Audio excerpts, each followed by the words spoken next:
Hi guys, Jason Smith here, welcome to the AskGolfNut channel. So today I'm going to do a little test because recently I've been doing some house renovations, and whilst I've been doing what I've been doing, I've been using the opportunity just to listen to things going on in the background. So I don't know if anyone knows the podcast in question. It's the Hacking Out Golf podcast by Mark Crossfield, and he's got Lou Stagner, who's like stat guy, which does all the Arcos data of nearly 700 million shots now from obviously a range of handicaps, from plus handicap, really good golfers, all the way to 28 handicaps and beyond. And so drilling into exactly how golfers play and how they could use statistics to get easy wins from 200 and something yards, 250 or so. Do you lay up to your favourite yardage when it comes to a strong par 4, or more importantly a par 5 if you've got 250 yards out? Do you think I'm going to go for the green?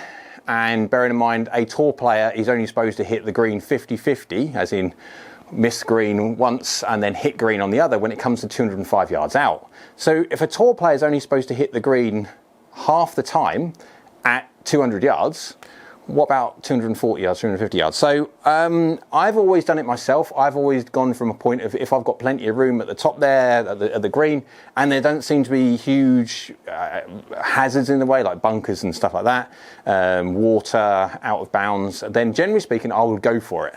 But when it comes to, unless it's really inviting, I've always kind of hung back a little bit. I've got my 8-iron out to hit it to within 100 yards, and then got my 58 degree and then hit that with loads of loft, loads of control. That was the idea. So what I'm going to do, I'm going to go get it on a hole, and I'm going to test it, and I'm going to get on the same hole where I can hit onto the green from say 240 or so out. And I'm going to then do the same test, because I'm going to hit it a load of times, probably about 3, 4, 5 times maybe. And I'm going to putt out as such. I'm going to get onto the green, and I'll probably use auto putt to do it probably a little bit more uniformly rather than using my variants on a simulator to putt with. But we'll do the same thing then with a 7-iron or something like that to lay up to get to a favourite yardage, and then we'll capture the information of scores right at the end to see exactly which one is better for your score, laying up or going for it. Okay, so now we are at Crosswater. It's hole 4. It's 244 yards away. So what we're going to do, we are, as you can see, this hole kind of sets you off straight because it's a dog leg, right to left, and then we are going to change it. We're going to change it, go straight for the green. I'll go do that in a sec. And I'm going to bash it in there with a 3-wood and putt out, or whether it be, or well, chip out at least. And then we're going to do the same thing over and over and over again. So we'll do the first hole in real time as such, and then we're going to fast forward the other 4, go to the 7-iron and do the exact same thing to see which one's better. So let's go change aim, so we can aim in for the pin. Now we are aimed straight for the pin. I've got 3-wood in my hands. I'm just now going to give this a hit. Now, obviously with 3-wood, the problem with 3-wood, you have potential misses. Now, we have got some problems over here. We have got water at the back. We have got bunkers down the left-hand side. We have got a little bit of runoff as such down the right-hand side, but we have got a forced carry. This has to get at least 220 or so yards because there is a fair amount of cabbage if we choose to go straight for it. But let's go straight for it. We are simulating hitting this off the deck. Obviously, we're talking about a par 5 going in with a 3-wood, and that would be hitting off the deck. You're not allowed to stick your fairway shot on a tee. Right, let's go give this a hit and see how close we get.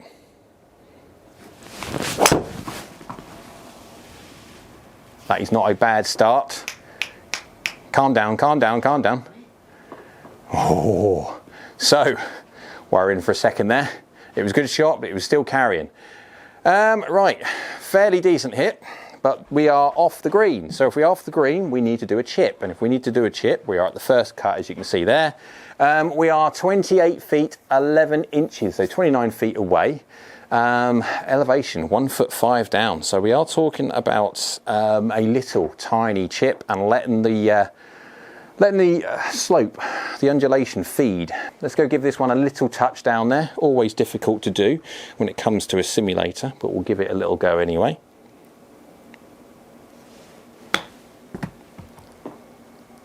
Might be too hard. It's a fairly nice contact, downhill a lot. Right, so we're auto putt 1.26. That means that if we add 1.26 to the 1 and 2, we get 3.3. Now, we are 0.7 under par for that hole. So what I'm going to do is I'm going to take a note of that, and I'm going to do this 4 more times. And by doing it 4 more times, we're going to get the information overall for 5 holes. And then we're going to flick over to do the 7 iron and get the exact same information. The reason why I'm doing auto putt, by doing auto putt, that takes me out of the equation when it comes to if I, on a simulator environment, obviously not the easiest thing to putt on. Well, let's go do it another 4 times and see how the 3-wood idea gets on.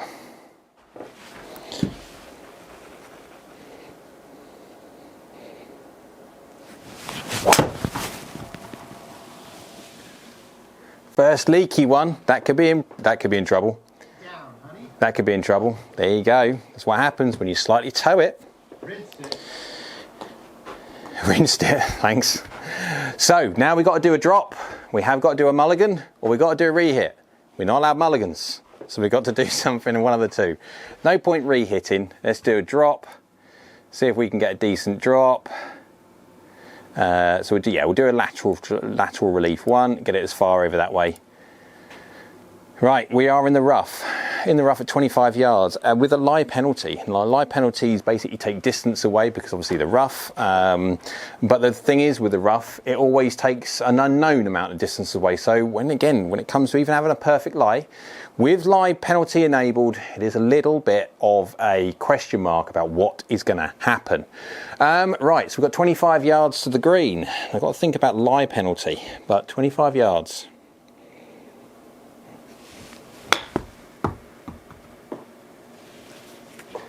Oh, caught it slightly low on the face, but it's on the surface.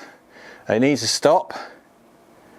2.01. Okay, so effectively 2.01 means we wait for the old screen to go because it's got, there we go. We've shot on average a 5 for that hole.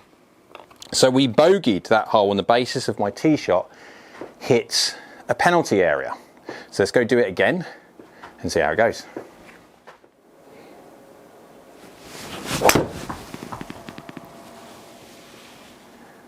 Down, down, down. Down, honey.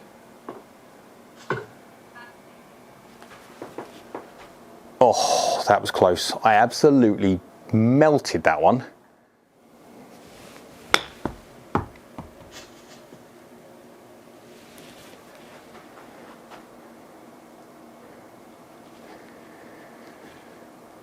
.67. Not bad. That's a bit of a tricky green at that one from that point. So 1.67 added to that. So 3.7 is my average for that one. Let's do it again.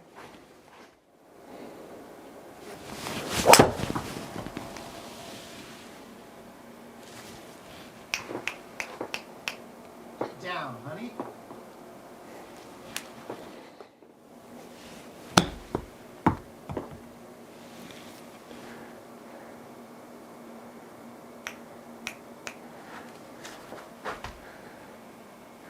Right, 1.05.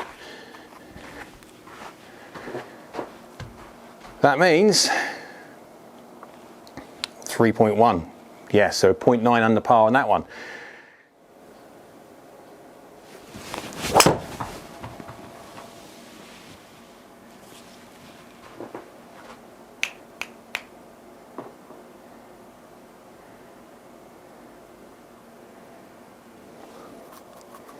That was a good one. Hit the green. That's going to give me auto putt. 1.96. So 1.96, basically 2. So 3. Do it again.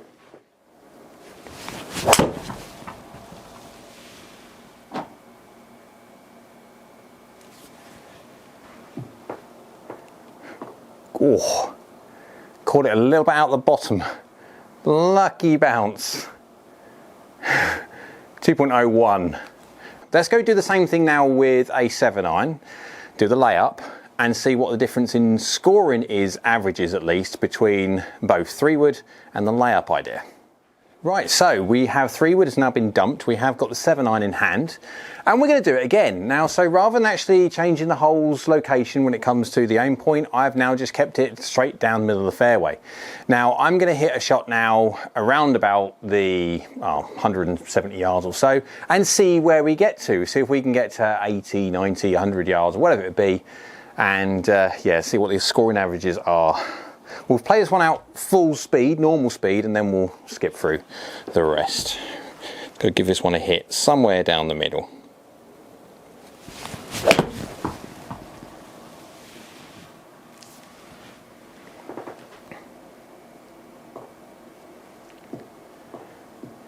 Bonk, bonk, bonk, bonk, bonk. Decent one. We have 80 yards to go. So let's go get a wedge and let's see if we can get this one 80 yards. Again, this is not my favourite yardage of the lot, but it will do, 80 yards.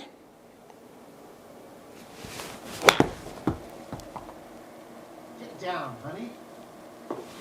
Yeah, just a fraction too far. Right, so I'm literally on the collar. I've hit it just a fraction too far and I'm on the collar. So I'm either going to have to chip it or I'm going to have to putt it. So what I'll do, I'll putt with my 7-iron. Yeah, 7 inches down, 30 feet. I'll just do a little hit with my 7-iron, I think.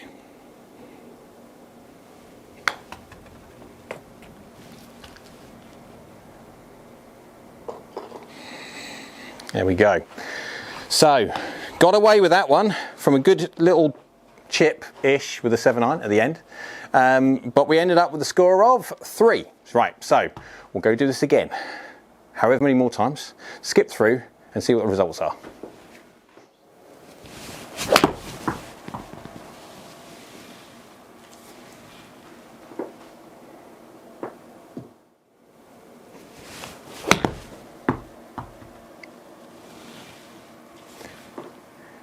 Bit better job of that one. 1.5.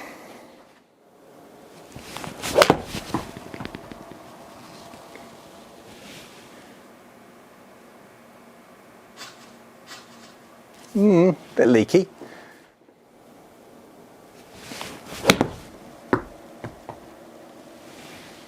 Get down, honey.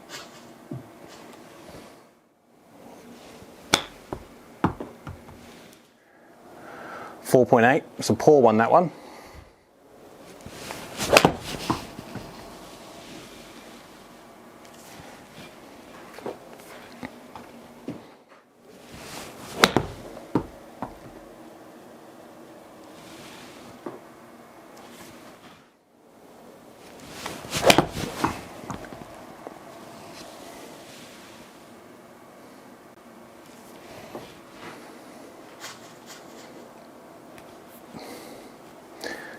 Poor shot.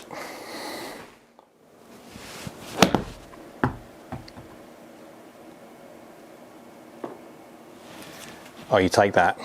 Good shot. Right, last one for the 7-iron. Let's go see if we can do a decent last hole and compare the averages.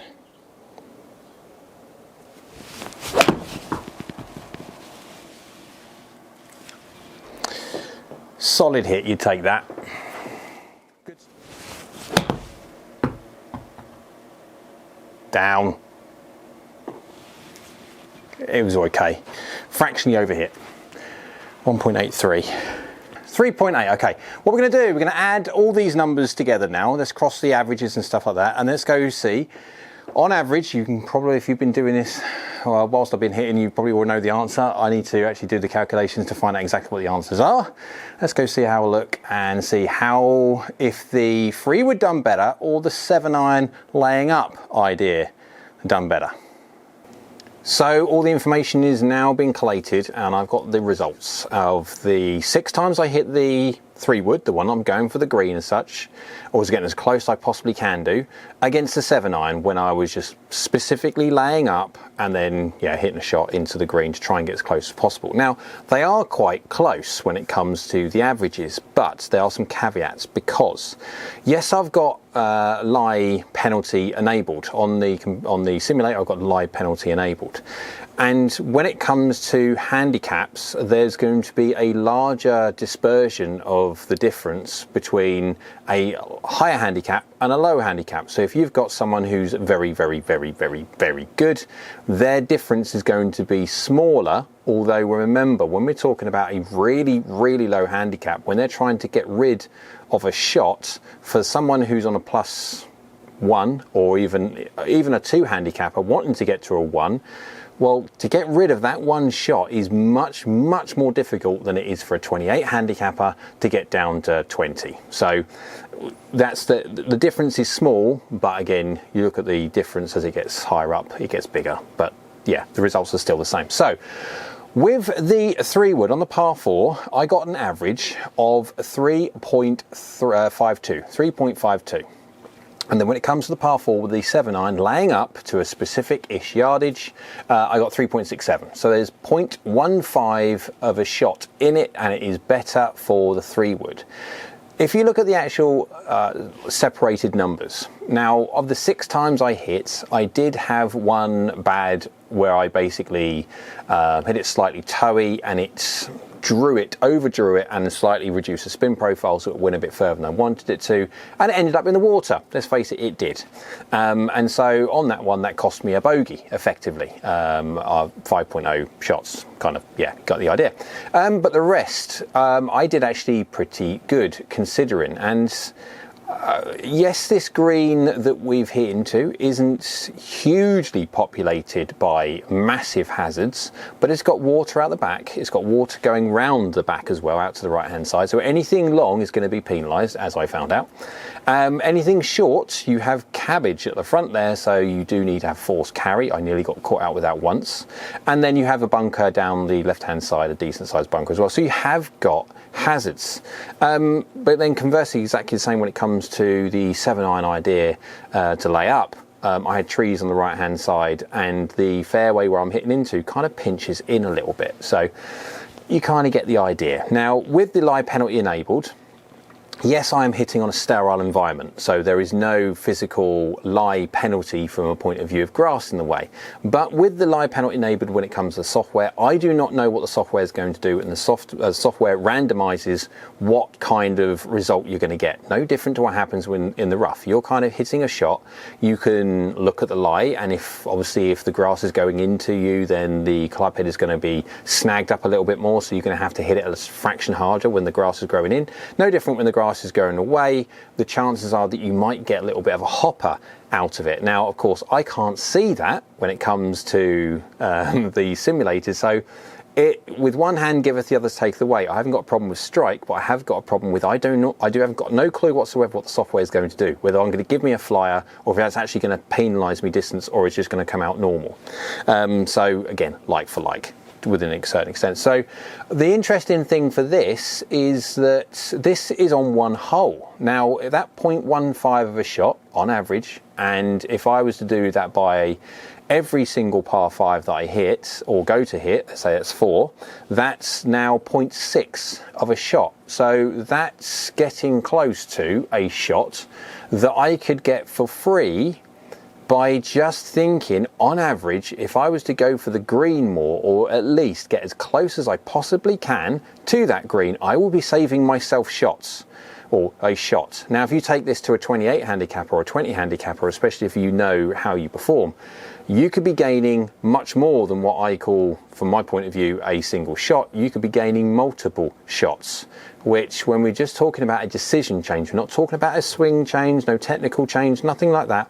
It's just an understanding of what your decision making is, and it can make quite a profound difference. Now, this is one area of many, many different areas of which is worthwhile talking about, and I will do more videos like this in the future because this is free gains as such for people to know. By all means, do the test yourself, but again, I've got to give the credit out to Mr. Crossfield, Mark Crossfield's Hacking Out Golf podcast, because I've been listening to it, and gaining this information.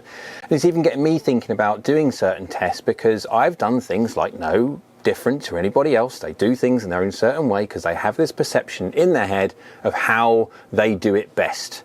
And it's not until you test certain things, or at least question certain things, where you actually find out if you're doing things the right way or not. So anyway, hope you liked the video. If you did, go on, give it a thumbs up. YouTube's like, so do I. Down there, subscribe button. Go on, do that. It's free. It's great for the channel. And next to it is a bell icon. That's a notification bell that will let you know next time I upload another video. So I hope you're well, and we'll see you again soon.